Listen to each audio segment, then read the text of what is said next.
Welcome to Grace Talks.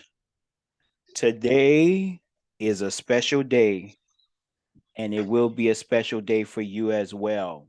Welcome to Grace Talks. I am your host, Terrence Williams, also known as T Dub. Our theme today is I Am Free, where we explore the meaning of freedom and the role it plays in our lives. Freedom is not just a state of being, but a mindset, a way of approaching life. It is the ability to make your own choices, to pursue your own passions, to live a life that is true to yourself. I am free. I am free to chase my dreams, to take risks, to make mistakes. I am free to be who I am, to express myself, to live my life on my own terms. And in this podcast, we will explore the different aspects of freedom, from entrepreneurship to personal life, to society and how it shapes our daily lives. We will hear from our special guest who has achieved freedom in his own life and learned from his experiences and insights. So join me on this journey as we explore the meaning of freedom and how to make the most of it in our lives. Our guest today, J. Henry Live, also known as The Journal, has been gracing stages across the U.S. He has entertained audiences from the Essence Festival in New Orleans, the legendary Apollo Theater in Harlem, Humphreys by the Bay in San Diego, the historic Brady Theater in Tulsa, Oklahoma, Spaghettini in Seal Beach, California, the legendary Wilbur in Boston, Massachusetts, and a plethora of others. Jay Henry doesn't just share the stage with fellow musicians, his eclectic love and appreciation of art as a whole and the required love and appreciation the arts community has afforded him with the opportunity to share his talents either on stage or in the studio with heavy hitters in the acting and comedy world, such as Don D.C. Curry, actress Jasmine Burke, a marketing commercial with Roxy Reynolds, comedian Craig Robertson, Tiffany Haddish, and has toured with comedic legend Sinbad. Additionally, with that deep, soothing voice that will stop the ocean waves, it comes as no surprise that he was cast as the voice of God in the 2020 film The Garden, the story of Adam and Eve. Help me welcome today our very special guest, J. Henry Live. What's up, man? What's up, man? Long Man, time. that bio. I'm like, wow, who was that? Now, who that No, is? I tell you though, it's funny, T. Hearing you call me J. Henry or anything because you know Jernell. Before all of this, you know. We're not gonna give him too much, Jay. I promise. Well, look, we go back to when you used to fuss at me every Sunday morning because I didn't start getting ready for church until you pulled up at the house. Too many years, Jay. Too many years to count. It's How been have you 20 been, years, man? man. It's been 20 years. Wow. Wow. Yeah. It is a pleasure to have you as a very special guest to Grace It's a Talks. pleasure to be here, man. How's the family doing? Everybody's great. Indy and I just celebrated 16 years of marriage last month. Congratulations. We're doing great, man. All the things you used to hear us talking about and all the visions and dreams that we had, it's just a blessing seeing it all come to fruition. Amen to We used that. to always talk about me doing CDs, of course, recording CDs, and India finishing college, and we get married. We used to talk about all those things, and here, 20 years later, you see all of that stuff that's Yes. happened. Yes, and I am very happy for you all, because I know the struggle. As I said, I promise we're not going to dive too deep into it because Oh man. I know you have a great testimony. I know you have a lot to share. But tonight I want to focus on freedom. I Oh am yeah. free. And when I was looking for, this is one of the chapters from my book, It Had to Happen. And when I was thinking about who could actually do this one, you were the only person I could think of. Wow. You were the Wow. only I mean, I gotta let the audience in. I gotta let the audience in. So I'm gonna just get out the way and give the first question and let you flow. So in getting a general understanding, you heard how we defined freedom, but I want to hear from your lips. What does freedom mean to you? How would you define based upon life that you've lived? What is freedom for you? Well, first of all, freedom is a mindset. You have to have the mentality, and to have that mentality, it starts with a decision to be free, and that's the essential core there because it's a decision. Do I want to be bound, or do I want to be free? Am I going to let this occupy this space, or do I choose to let it out, release it, and become free? Mm, So that's the first part of freedom is the mentality. Because if you don't have that mentality or mindset, mm-hmm. different things, obstacles, situations, it will continue to have you bound. Whereas you may be released from one thing, the next thing will have you bound again. So the first thing is the mindset. The other part of freedom, it's a discipline. You have Oh it wow. comes with discipline. Wow. Yes, because it's constant work. Because you have to work to not let things happen. You have to work to keep the mentality. So it takes discipline over and over every day because for everything, there's another thing to come to counteract that, to Mm-hmm. destroy that. So there's always that battle. And the beauty of freedom, why I say it's a mentality first, you decide to block it all out, blot it out, because it has no space, it has no time for me.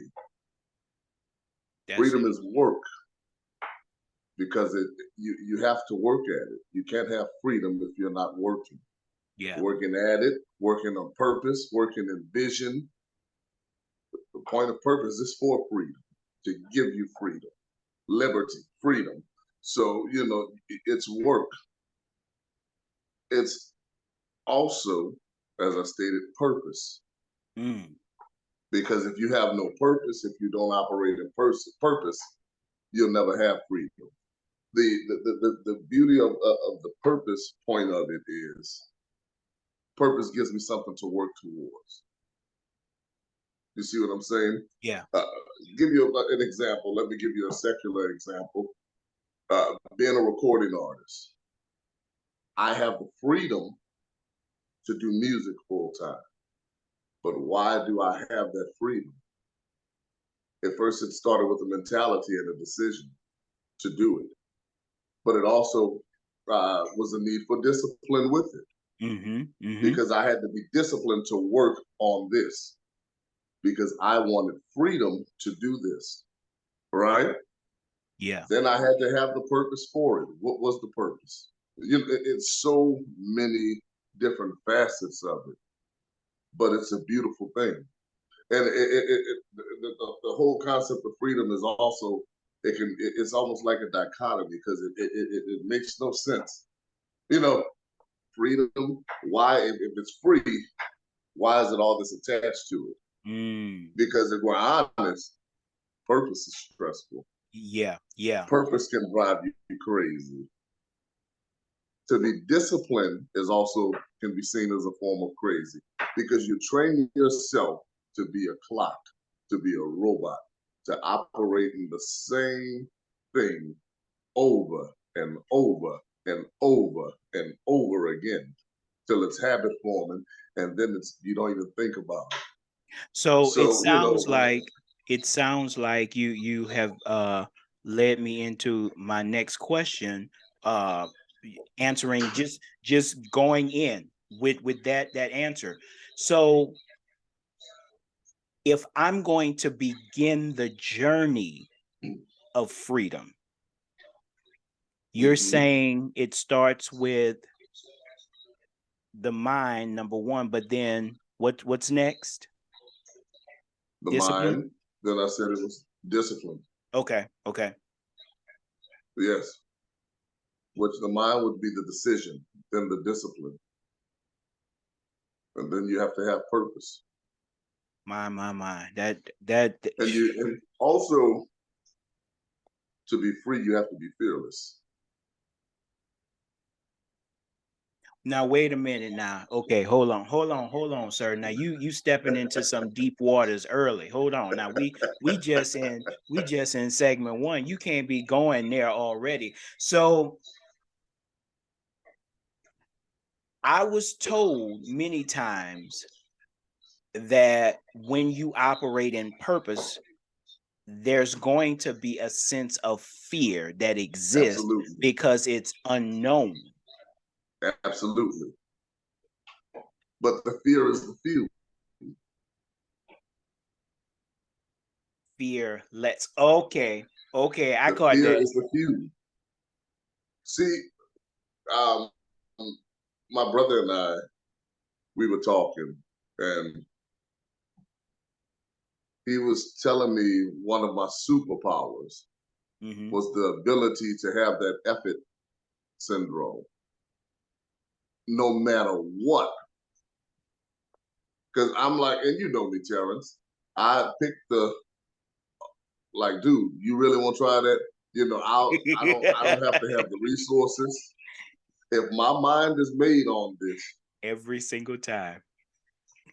if my mind is made on it, I'm going to go for it.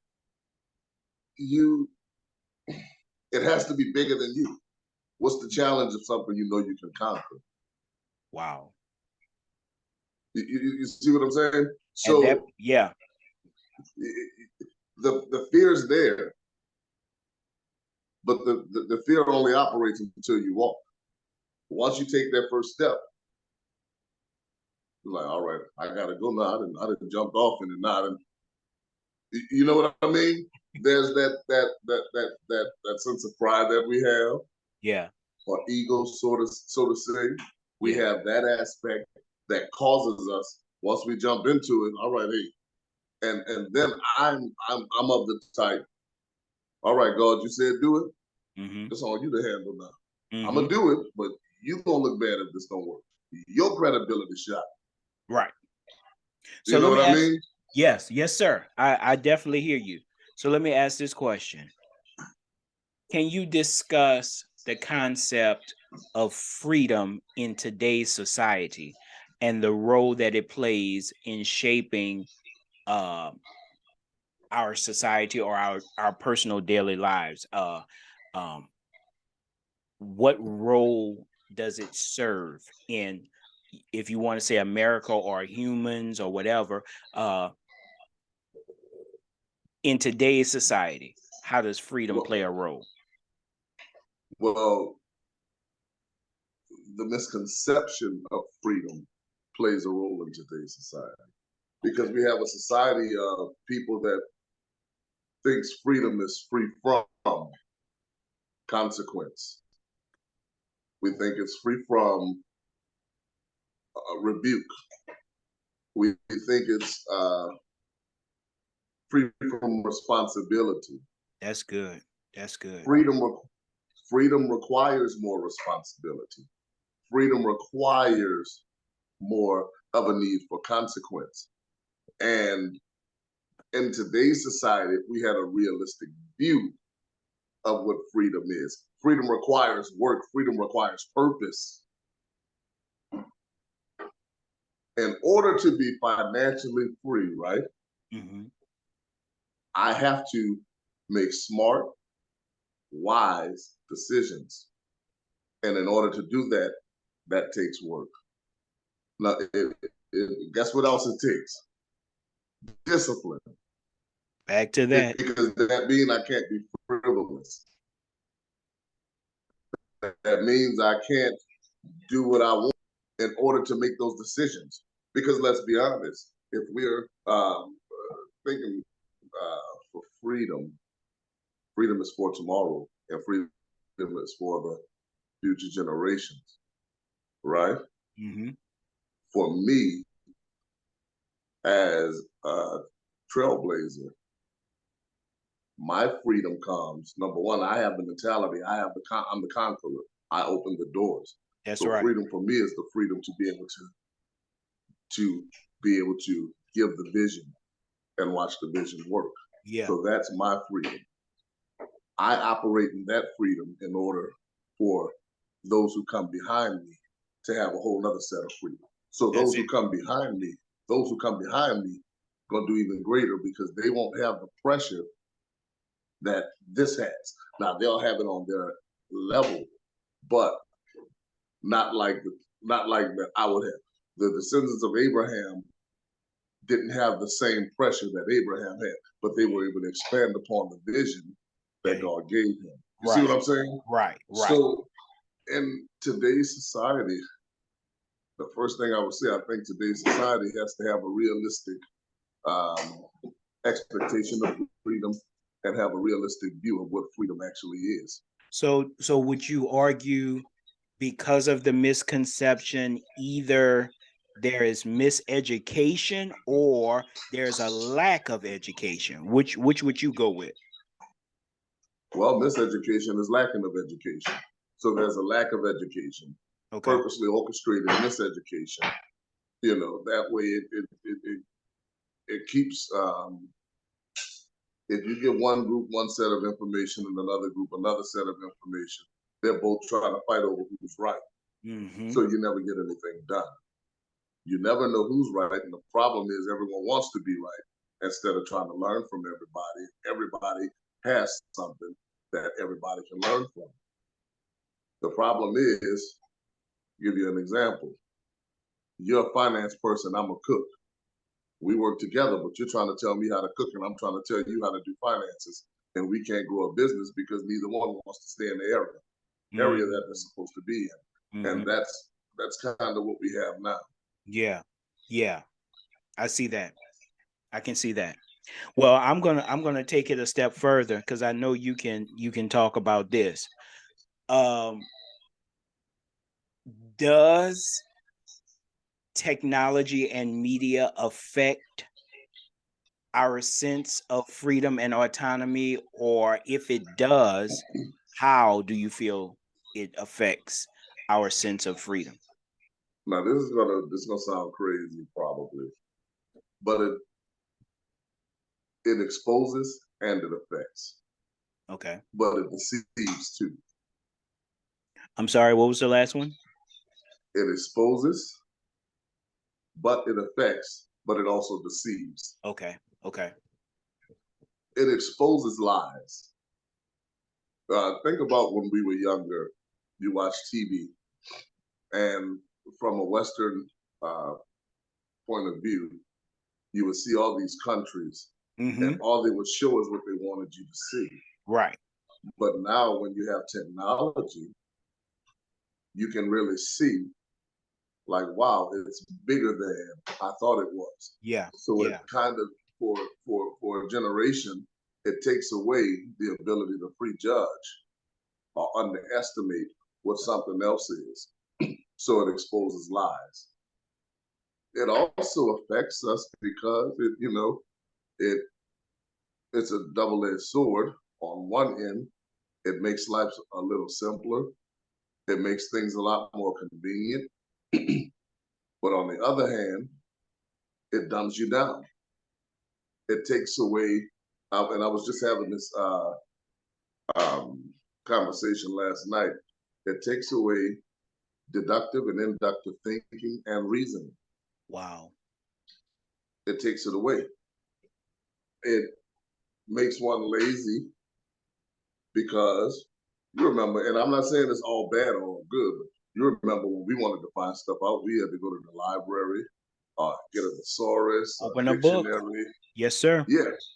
But now there's so much vast information, and the danger is how it affects, because whatever point of view you think from, there's a point of view there to make you think that you're right. So once again, it leads you to the point of everybody wants to be right instead of learning. But also it deceives because you can literally create any personality you want to put before the people. So you can deceive. Deception. Yes, sir. Yes, sir. Yes, sir. Yes, Yes, sir. Do you believe, because this leads me into my next thought, you believe this is strategically designed by absolutely. government and politics? I don't think it's designed by government and politics. I think government and politics are used to implement. But I think it goes deeper than that. But I do think everything that's rolled out is strategically designed. If you look at every generation, there's always a disconnect. Like I said, it always goes back to everyone wants to be right. The Right, older right. generation wants to be right when we talk to younger people. The younger people want to be right when they talk to older people.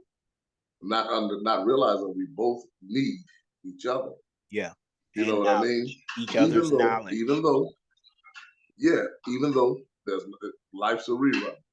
I was talking to a 26-year-old last night.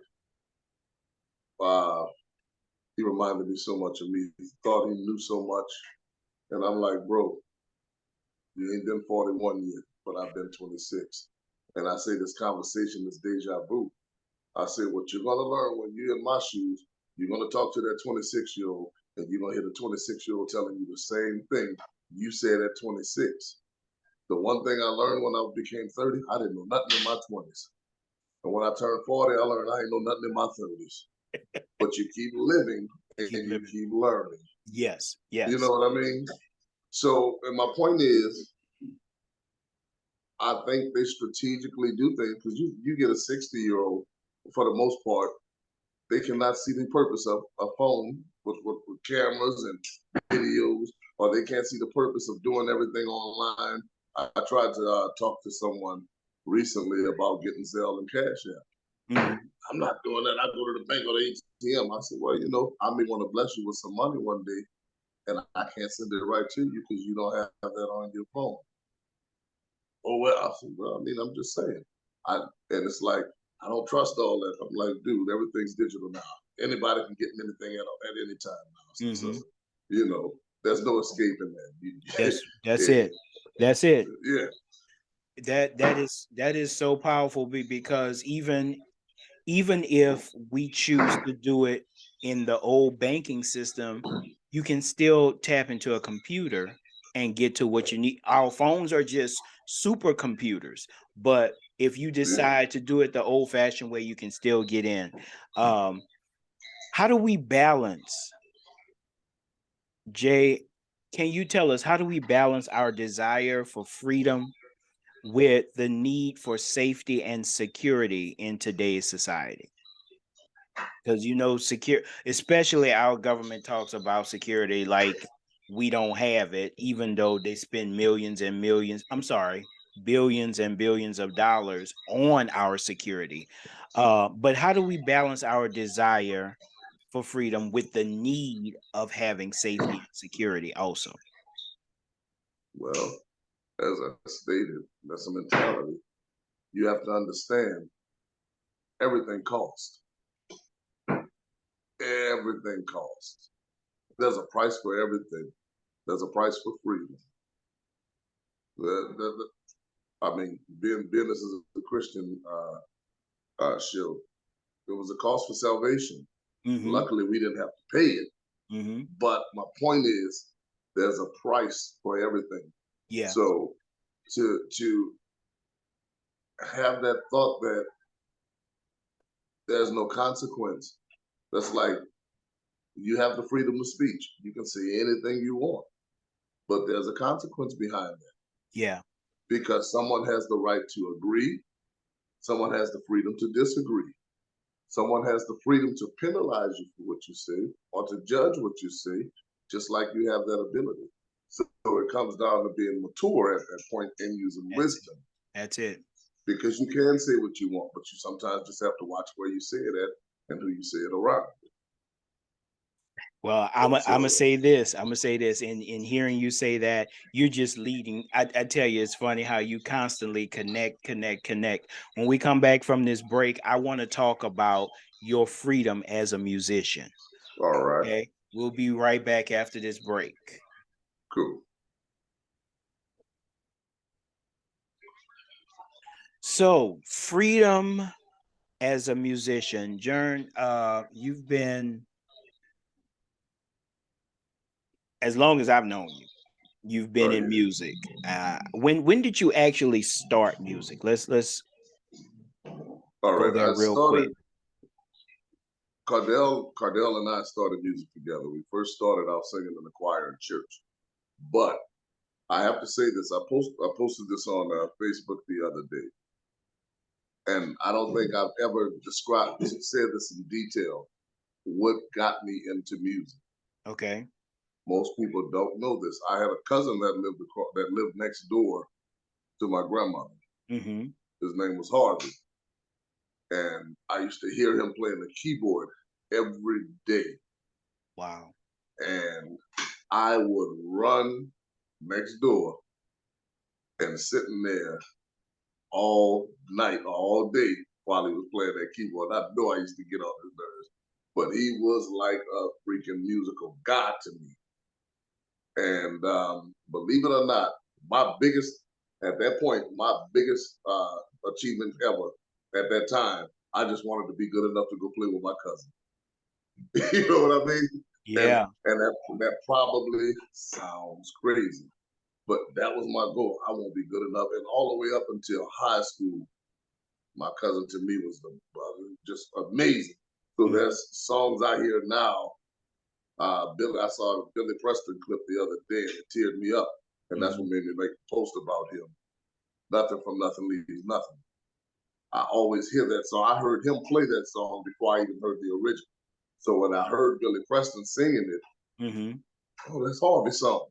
That was how I would, but I mean, I would go over there. He'd be sleeping in the bed, and I'd sit on the bed till he wake up. And he probably was faking sleep just so I would leave. My grandmother would come, but leave Harvey alone. But just to and I'm 7 years old, and Cardell and we're from New Orleans, of course, but we spent our first 5 years of our life in California. Okay. So to come home, that was the introduction to music for me, and it's like, oh, man, you know. So needless to say, we started singing in church at 7, and then when I was 9 years old, my stepmother's brother, he was a jazz musician, Okay. and I didn't know what a saxophone was, but I knew I wanted to play it. First instrument came to my head, and so just so happened he was a saxophonist. So he Wow. gave me my first saxophone. I didn't know that. My brother started playing the trombone. That didn't last too long, but he gave me my first saxophone, and the rest was history. Wow. I still had no desire to be a performer. Now somebody's about to hear something for the first time too. Um, what made me want to be an actual performer, we used to ride home on a bus from school every day. And at this time, being elementary, Bobby Brown had a song out called Good Enough. Mhm. It's like 91, 92. Mhm. And Cardell used to be singing that song on a bus after school. Now he's just doing it to get laughs. But I'm looking at how the girls like, I won't do that. So my whole entertainer persona and development for entertaining, my brother taught me that Okay. from paying attention. The charisma he had, the fearlessness he had. He didn't care if he sounded bad. He didn't know he sounded just like Bobby Brown. When he was in middle school doing Casey and Junior and R. Kelly, he didn't know he sounded just like him. It wasn't even nothing taken serious. It was just a clown to make people laugh. But it inspired me, So 9 years old, and once I got a taste after doing my first solo, it was a wrap. And now, 33 years later, I've been blessed, man, Yeah. to to share the stage with some of the most iconic names in the business, and to be able to call them and get wisdom from them. You know, you get with older people, especially people, and you understand this from a church perspective. You meet Bishop Paul S. Morton or whatnot, and you Mm-hmm. get to sit with him, spend time with him. And the one thing the older generations do is tell stories. They Yes. start talking about the humble beginnings. Then they start to tell you about some of the experiences they had, Yeah. and it motivates you. You can sit there and you understand. You want to sit there for hours and hit up stories. Yeah. Yeah. And the funniest thing, the happiest times in their life was the journey, the hard part. That was the happiest part. And they would always tell you or tell us, enjoy the journey, enjoy the journey. The work really starts when you make Yeah. it. And but I'm at a point now to where those people that quote unquote look up to me or um or want to be mentored or whatever, I have stories now. I Well, represent now. that's exactly where I I was headed. Yeah, because see, a Sinbad to me, he represented promise. And the reason he represented promise because he was tangible. Mm-hmm. He was it's different from watching them on TV than to be able to sit with that person week after week or even talk to them on the phone every so often and get that. It's Right. tangible, so it seems more realistic. And I get to do that now. And the only sad part about it is when it's perceived as bragging and it's not. You look forward to being able to tell them stories. Number one, you get to get your excitement off this. When you're telling those stories, it's like, I can't believe this is happening for me. Or Yeah. I can't believe Yeah. this has happened. Yeah. But just like I'm telling these stories, you get to be around something that's tangible. Mm-hmm. You know what I mean? Yeah. You get to get it firsthand, which means because I'm tangible and I trust you with the stories or whatever, that means you get to ride the ride now. You on the bus, you get to get on the bus. Me and Larry, you know Larry. Me and Larry in Tulsa, Oklahoma at the Brady Theater, the iconic Brady Theater, right? Mm-hmm. I'm sitting backstage, Sinbad ripping the shoe. And you know what I tell Larry? What? I said, Larry, one day, bro, one day I'm gonna be on the stage. Larry looked at me and rolled his eyes. You know why? Why? I'm backstage of the Brady Theater, about to walk on the stage, and I'm saying one day. You cuts up. Sometimes you don't even realize where you are Yeah. because you get in your own mind. Well, let me hit that. I hate to cut you off, but I got to hit this. So I was privileged to be around you when you were working jobs. I was Yes. privileged to be around you when you weren't working at all. You were just trying, you were playing using your gift, but you were still trying to make ends meet. So Yeah. my question to you, and I hope that you can bless the audience with this one. What do you see as the main difference between being an entrepreneur and working a job? Because now you're operating in freedom.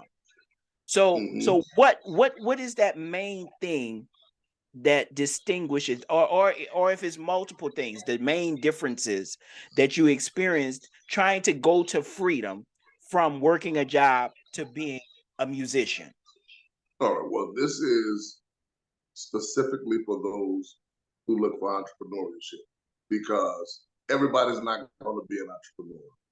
Some people are anointed to be a worker, and there's nothing wrong with that. Nothing wrong with making a living, nothing wrong with providing for yourself or your family. Because with entrepreneurship, with leadership, comes responsibility. Mm-hmm, And mm-hmm. not only that, the leader is the greatest servant. So if you're not willing to be the greatest servant, don't even try to get into it. That's it. That's it. What I learned,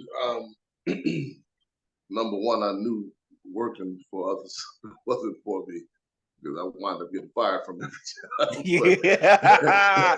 I didn't Except the say it, Jay. last one. I didn't Oh talk. man, hey, it is what you talk to anybody that's any comedian or most of them never kept jobs. Yeah. But it was never meant to get comfortable in jobs because it was a temporary thing. But the difference between now and then, and which is funny, we used to ride all around the city for $25 and $50, maybe $100, and was happy to get Mm-hmm. it. But um, the biggest difference is, when you're working for someone else, you're working on their time. They tell you what you're worth. They tell you when you come, when you go. They tell you when you can go to lunch, when you can take a break. They tell you when you can have off.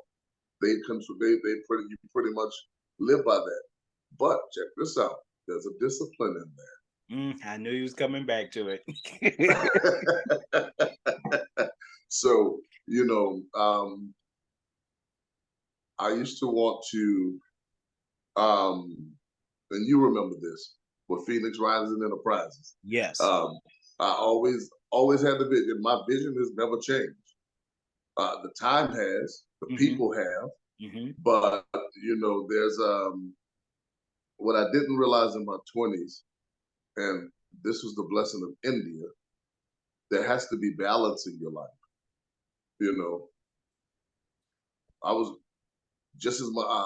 I wasn't as disciplined then. I was as focused, but I wasn't as disciplined, uh, nor knowledgeable as I should have been because I didn't have mentors. You know, in the area that I was going in, and too busy trying to chase women. It was what it was. But Learning curves. when I had, the learning curves, absolutely. It was a huge failure, and most people look at getting up or continuing for failures. That's the tragedy. So what happened was, early 20s and whatnot, pre-Katrina, the desire was there, the discipline wasn't there, the infrastructure nor the resources was there. But when I got married, mindset changed. So I wanted to learn management. I wanted to learn different things. So I would put myself in position. And when I came to Georgia, it was a fresh start. Nobody knew me. So the first thing I did, I started working on my craft. That was the first thing I had to do. Mm-hmm. I had to work on the craft because I went from being a sideman in New Orleans. Now it was time to build, because it was just Jernell, Mm-hmm. that boy that played sax. Mm-hmm. So now we had to build from the ground up. So, all right, let's try to join groups. Let's get your name out there. Let's develop a sound now. So, which means Let's start listening to other musicians and develop something. Now let's put a band together. Now let's put a performance together. Mm-hmm. Step by step. Let's build the name now. Build the name all while you're working, right? I'm management. I'm Yeah. working 14, 16 hours a day. I'm salary, so I don't have days off. But Mm-hmm. in between, I'm doing music. And when opportunity comes, the job is the secondary thing. Music's first for me. Understood. Understood. So building the name, all right. Now it's time to get some intellectual property now. Now it's time to put an album out. Put the album out. Oh man, the album's out. Right after the album's done, I get laid off from work. And here Wow. comes God. Here comes God. 27 turning 28. You're working. Your wife just graduated. She's working. And God said it's now or never. Go for it. You're still young enough to recover if it don't work. Mm. Mm. Right? Wow. So after I have this conversation with my wife, you know what my wife said, Janelle, I got something to tell you. What? I got accepted into the master's program. I got to go to Philadelphia. So both incomes are left now. But I got a word. Man. And I put myself in position at this time. I'm at least getting 100 to $150 a show, which is way more than that $25, $50 I Yes. used to make. Hell. So, Hell you yeah. know, Hell yeah. yeah, it's and the beauty was I'd been all over the city, so I'd made a name for myself. So I could always get phone calls now, you know, and then I could ride this unemployment as long as it can. That's But right. entrepreneurial side now, because I'm not working for anybody. I'm literally responsible for everything I bring in. I'm at the time, you don't need a manager yet because everything you're doing, you can do for yourself. Mm-hmm. And you need to, Mm-hmm. you know, and you're not making enough to um, give 10, 15% away at the moment.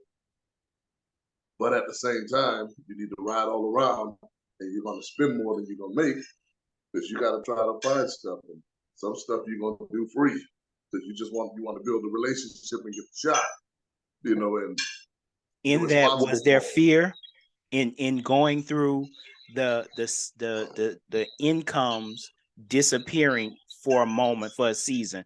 Was there fear in that moment I was excited. because of the word? I was not even the word, the opportunity. I finally get a chance to, because keep in mind, we had been, India and I had been married 4 years at the time. Okay. I had fulfilled my promise to her that I would make sure she graduated. So I had done that. And now that I've taken away any issues of security for her to finish that degree, it's free for me now. You know what I mean? And that was my mentality. Yeah. And, you know, but you get out there, and I was fortunate enough to get my first mentor then, you know, and you start building relationships and building mentors. And it was going good. Yeah. So, you know, it hadn't hit the hard season yet, you know, because, and it's so funny, God has that sense of humor, boy. He never tells you the in between what's going to Mm-hmm. happen. Not at all. Never. He shows you the end. This way you're going. Yeah. And you don't see that end. But it's so funny what you don't think about. How could I say this? Order is birthed out of chaos. Right. You look, and whether you want to be spiritual or scientific with that, order is built out of chaos. People want rain in their life. Lord, rain on me, rain on me. What causes rain? Atmospheric disturbance. When you get hot air and cold air together, it becomes unstable in order for that rain to come. In order for you to get blessed with the position for your crops to grow for a harvest, it has to take some turbulence. Mm-hmm. But you know, that's a whole other subject. But Yeah, we'll save that for part 2 when you come back. it takes a level of, like I said, fearlessness, but responsibility. Because until you can hire people to do those jobs, you have to do it. And the one thing I always tell people, develop the product first. Everybody wants to brand and be a brand. Develop the product. If you go into any type of engineering or any discipline of science or art, there's always first an idea. Mm-hmm. There's R&D, which is research and development, and then you build the what? Prototype. Yes. The prototype looks nothing like the finished product, but the prototype shows how everything operates. It shows the idea. It shows the progress from the idea to the research and development until the work you put into it. You can see every single thing. And the beauty is, once the product works, then you can brand it. Mm-hmm. The worst thing to do is to create a brand and there's no product behind it. Mm-hmm. So that's the one thing I say, and it takes time. Yeah. It takes time. When you see the prototype of something, you don't see all the failures and you don't see all the miscues and mishaps Come that on. went into it. Come on. You see what I'm saying? Come on. And what I'm saying, you don't, between the idea, the research and development, and the implementation of the prototype, it's time. It's a process. So it takes time to do those things. Let's say if the earth was God's brand, so to say. Mm-hmm. And let's say he started off with the idea before he gave the word and started building. And he even did that strategically. Right? Yeah. Yeah. So before he let man on it, he built it strategically, which would have been a prototype. Mm-hmm. Mm-hmm. Before you create the brand. So you see what I'm saying? Yes. So what I'm saying is you have the idea, you have the once you do the research and development, because that's critical in anything you're gonna do, Mm-hmm. then you build that prototype. In other words, you develop the product. Yes. You develop what you do. And that's the point where you spend more than you make, because that's the investment there. Yes. You see what I'm saying? Yes, sir. You look at the Super Soaker. At one point, the Super Soaker was nothing but PV pipes. A black man actually invented the Super Soaker. Mm-hmm. And the prototype was a bunch of PVC pipes and springs and screws and stuff together that work just like the Super Soaker that you see in the store. Mm. But my point is, he developed it first. Once he developed it and it worked, then he was able to brand. Wow. And when you do it that way, there's different ways to develop. Don't get me wrong. There's not one set way to do these things, but the principle is the same. Yeah. You see what I'm saying? The work. Because once you're developed, you can step on any stage. You can step on any platform. You can step in any arena, and you can consistently deliver because you put in the time in the beginning to develop. Exactly. And it's much easier to brand when it's developed. And if you develop, you don't have to brand yourself. Someone else will come and do it for you. That's good. That's good. I you mentioned family, you mentioned India in there during the process of entrepreneur stepping out into entrepreneurship and walking in your freedom of what Uh-huh. you wanted to do. But I want you to dive in for a listener or two um, on the subject of freedom in family.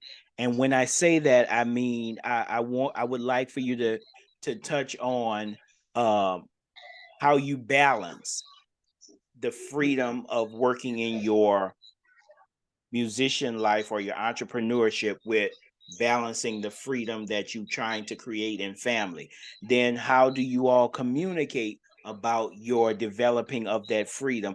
How do y'all balance household duties, responsibilities? Um Okay. even what the has become known as self-care time.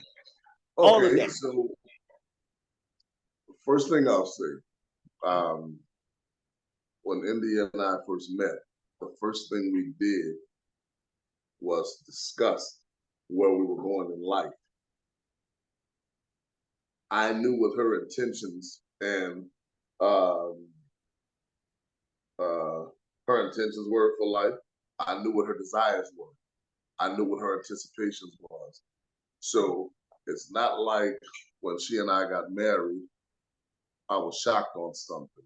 I knew India was a career-oriented woman before we even started dating. I, of course, she wanted to be a doctor at the time when she wound up going into IT, Mm-hmm. science and biotechnology. Uh, however, I always knew she would be that CEO, that Claire Huxtable type woman. Yeah. I always knew that. She knew with me that music was my life. So she knew, and I explained to her what came along with that. So that meant I couldn't have a jealous woman. Mm. I couldn't have a clingy woman. And understanding what my wife did, the tax bracket she would be in, I couldn't be a jealous man.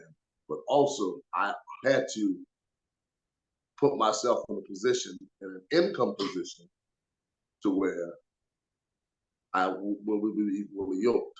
Mm-hmm. Mm-hmm. So, whether it was in corporate America or as an entrepreneur, I had to have myself in that position.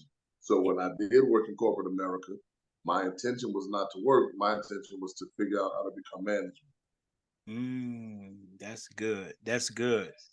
So I put myself in that position. I talked to the owners. I observed what the owners wore. I observed watches. I observed shoes, and I emulated that.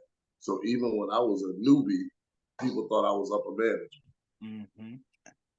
You see what I'm saying? Mm-hmm. So I portrayed that image. And my thing was, no matter where it was, whether it was a job or music, I'm gonna be the best at whatever I do. So back to the question, um, we talk to each other, and that's my biggest point is the communication piece. Okay. We talked to each other and we told each other what we were trying to do, what our goals and ambitions were in life. We laid all that out on the table from the beginning, so you know what you're getting into. I need you to know that there's times I'm going to be gone for months at a time. Mm-hmm. Mm-hmm. If you're looking for the 9 to 5, have dinner every night together lifestyle, not going to be us. Um, I need you to know that we can never put anything in pen. It always got to be in pencil Mm-hmm. because it may get canceled. Wow. You know what I mean? So 4 years into our marriage, she has to move to Pennsylvania for school for 2 years. Wow. She graduates. The only place that will give her a job is in Kansas City, and she has to move there for 3 years before she could apply to get a chance to move back to Georgia. So we spent 5 years in different states. Wow. But before then, before she moved, My job had me in another state for 3 months. Then, of course, when I would get shows, sometimes I traveled. Then, when we finally moved back to the same city, right, 2015, her job requires her to travel. So she'd be gone Monday, coming back Thursday, and I'm leaving on the road Thursday to head out to Monday. So we were like ships passing in the night. It's times, I'll never forget, she was in Kansas City. I flew out on our anniversary. We had dinner, and I had to take her home because I had a show that night. We hadn't seen each other in 5 months. Wow. But my point is, it goes back to freedom too. It costs.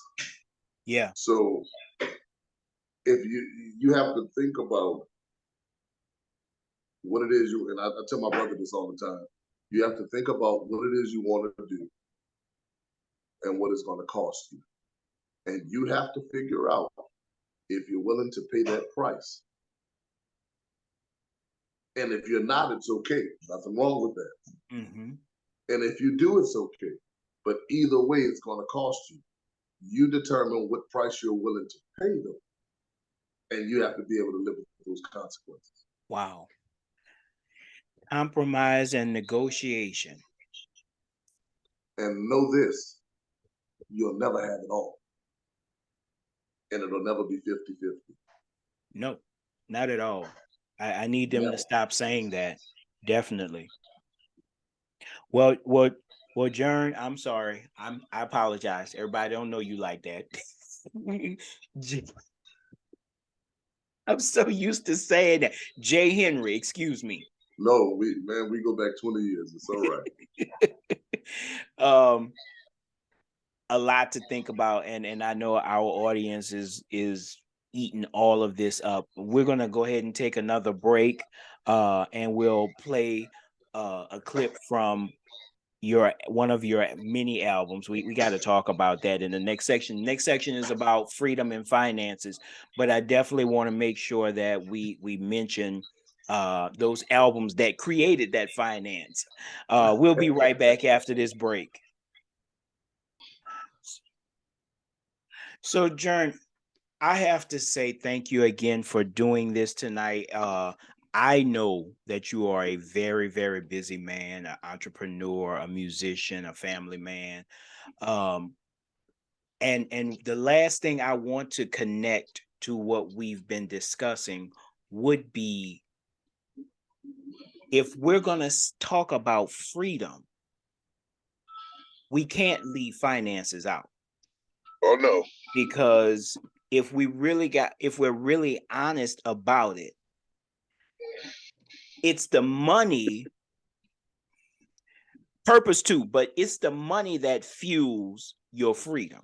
Am I in the room? I'm just trying to figure it out. Yeah, I'll give you two scriptures. One is often misquoted, but the first one, the Bible tells you money answereth all things. Hello. And the second one is a man's gift will make room for him. So There you your go. gift will make room. And the reason I say that scripture is always misquoted because people refer that to number one as a talent, which is not that talent. And they have to understand spiritual gifts weren't on the scene then. Oh. So Okay. So you what felt like teaching tonight. I get it. Okay, go ahead and teach. so when you do the due diligence of that scripture, what it was rendering was your financial gift will make room for you. And I'll say it like this. For instance, when you um, when you do certain giving, certain people when they do certain gifts or whatnot, or let's say this, let me use this example. When a politician is running for office, right? Mm-hmm. And you're a major donor to his campaign, you get access to that politician. Yes, yes, sir. Yes, sir. So your gift is making room for you. So when you speak of money, yes, money does bring about freedom, financial freedom. And that's one of the biggest things, especially with entrepreneurship. That's what you work for, to have financial freedom, not only to change your life, but others' lives too.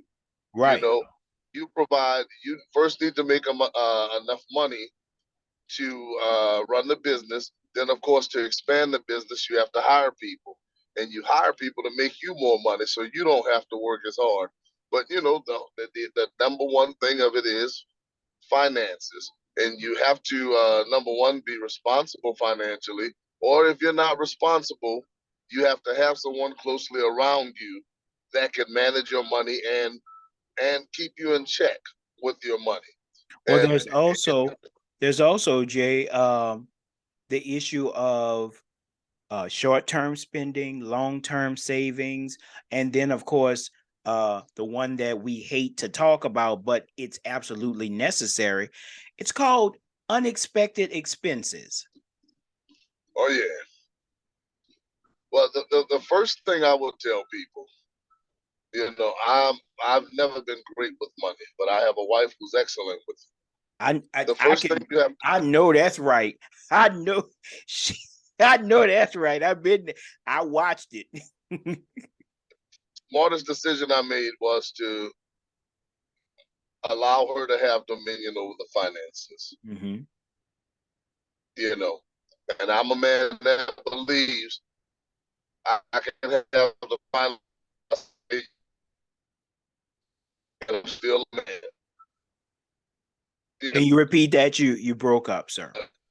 but oh, I was saying you can still be a man and have the final say, so I can see. You know what I mean? Yes. So you know, you have to have what is your monthly bills? What can you cut to save? What is it that you want? We had goals. We wanted to first. We wanted to make sure we had life insurance. Got life insurance. We wanted a house. We bought a house. We want, of course, 401k was already there. We wanted to start buying stocks, so we started buying stocks. And then, when the more you learn, the, the more you're supposed to, the better you're supposed to do.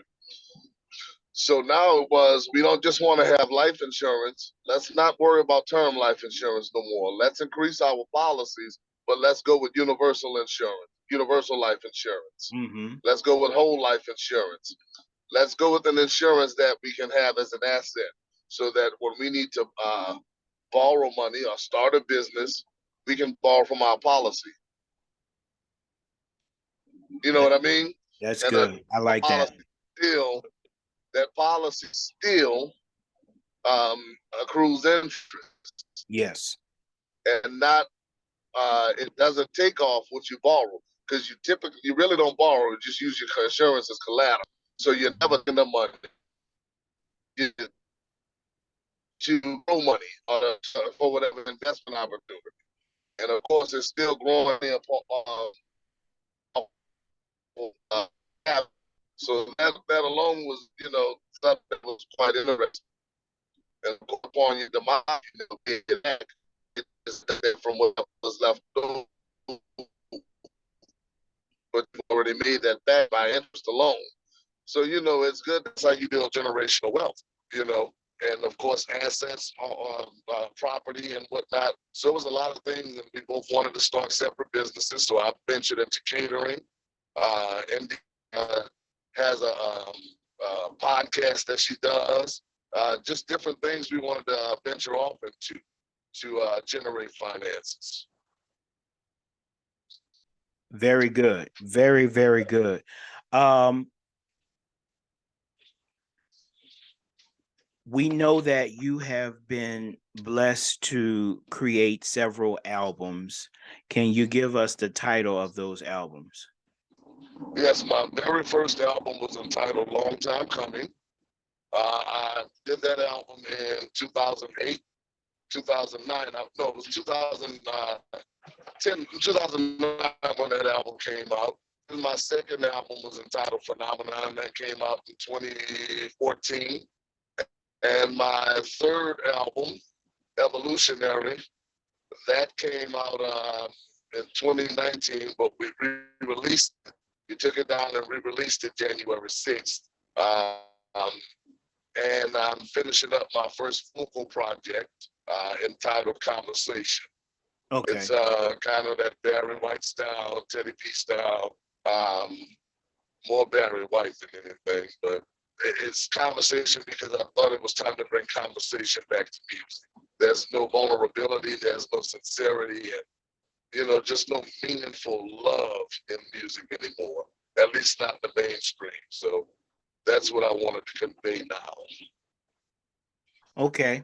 Well, we'll go ahead and take a break. And when we get back, we will have our grace moment where you will give us our words of encouragement going forward with pursuing freedom. We'll be right back. All right.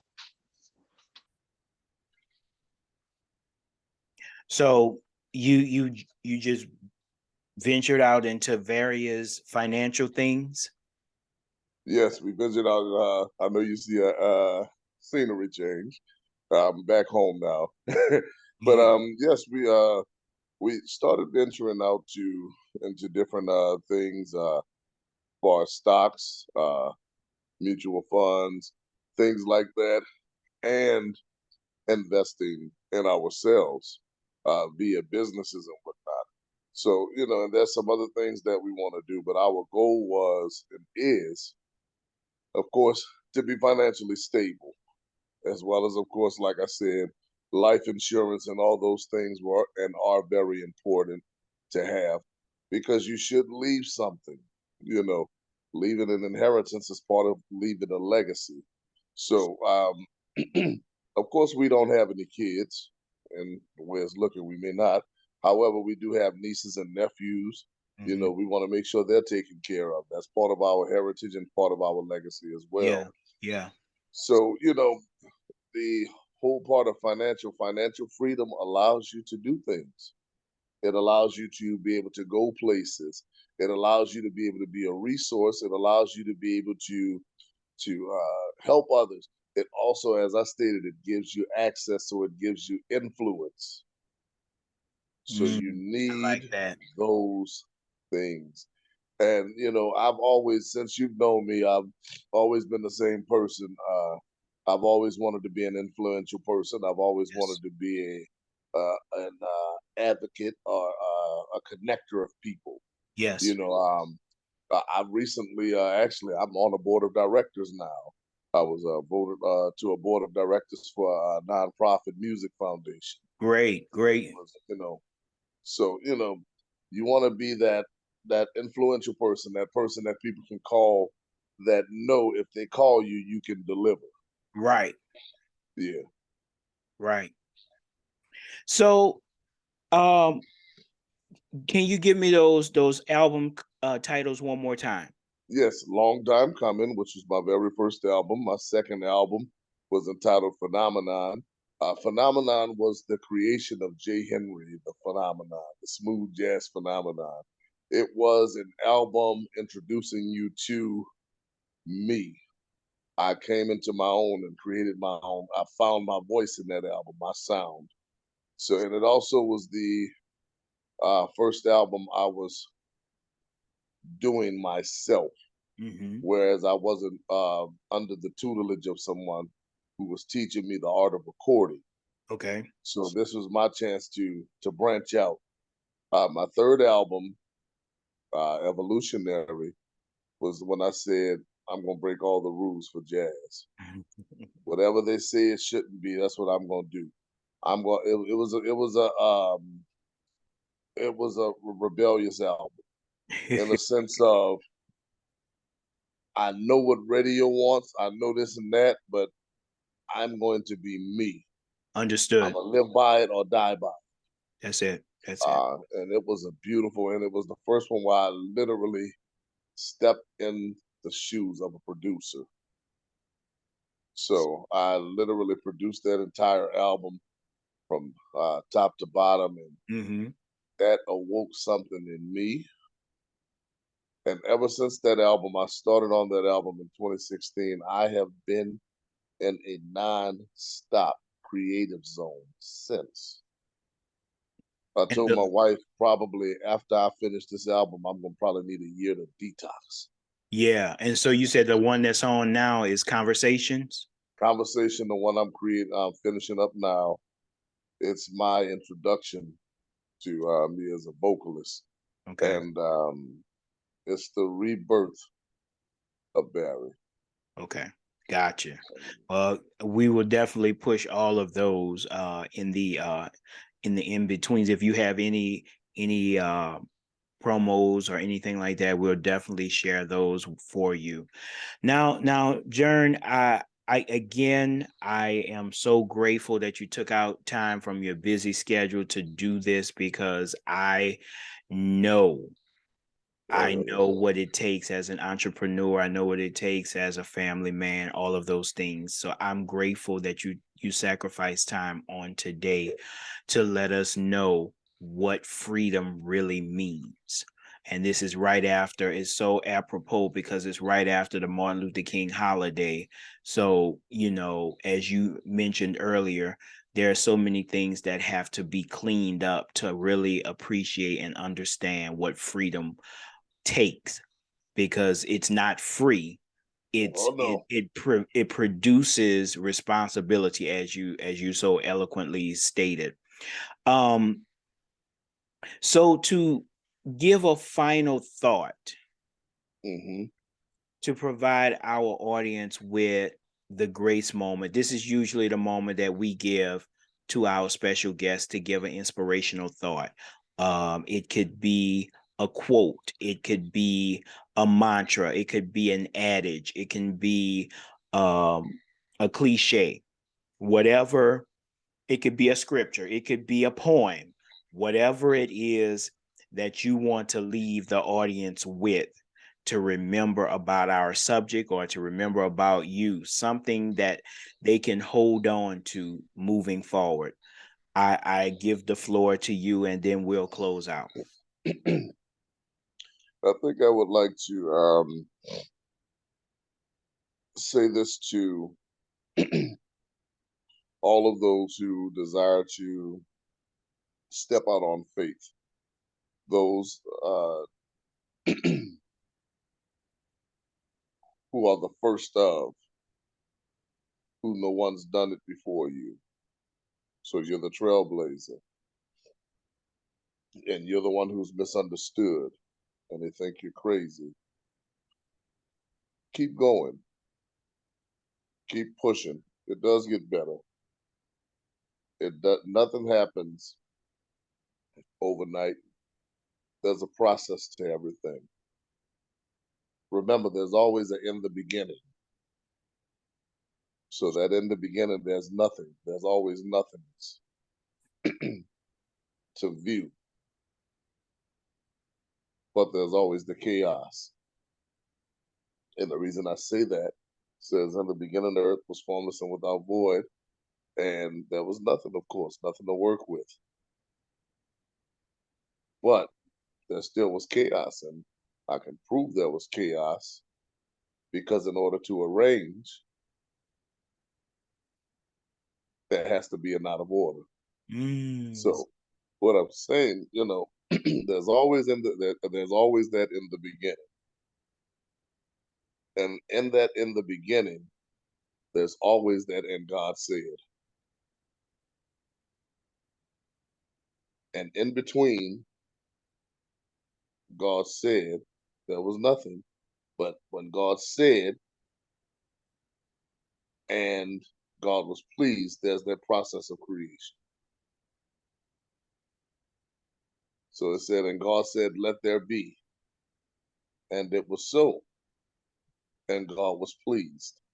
So what I'm saying is, if God gave you a word, let the word mature, let the word develop.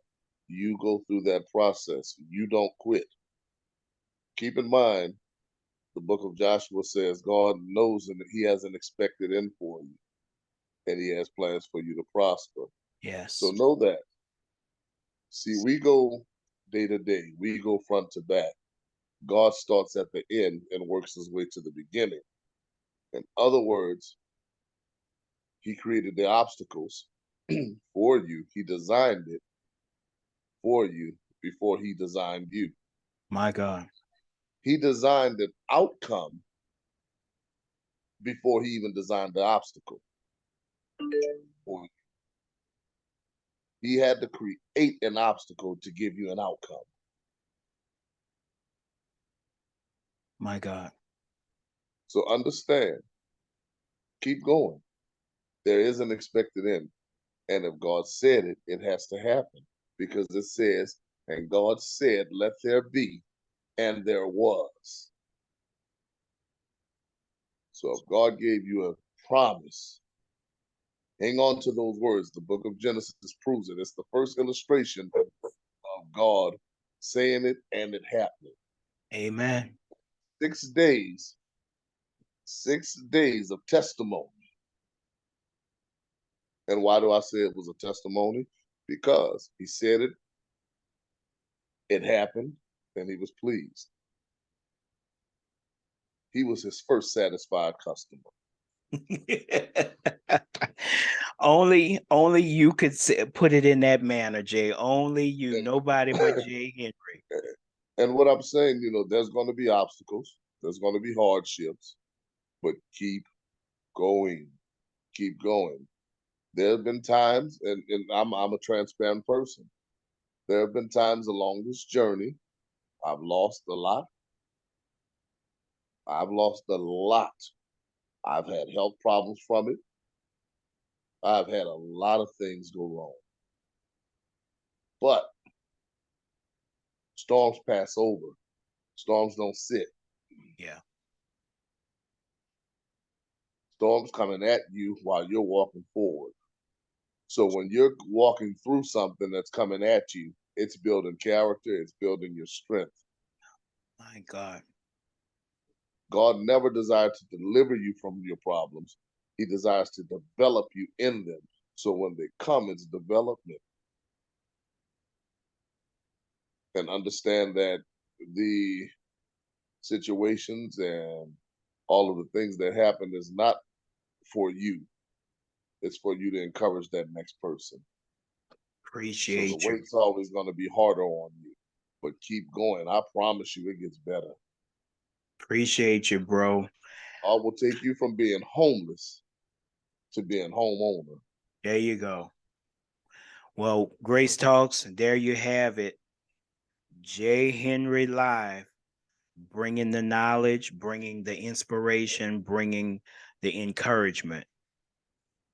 This is what it takes for freedom. Thank you again for tuning in to another episode of Grace Talks. And until next time, we want to say, remember to grow in grace. Until next time, we'll see you then. Thank you. Be blessed.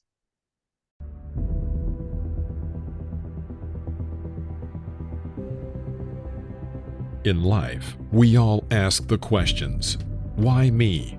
Why now? And why did this happen to me? But if we are honest with ourselves, as we keep living, we realize it had to happen. Why? Fate, purpose, destiny. In the long-anticipated release from G4 Life Publishing Company, author Terrence Williams takes us on a journey of some of life's lessons he has learned. On this journey, we find lessons which include makeover, it wasn't all her fault, legacy, and moving forward backwards. He encourages the reader to embrace the reality we all must face at some point in life, that whether you believe it or not, it had to happen.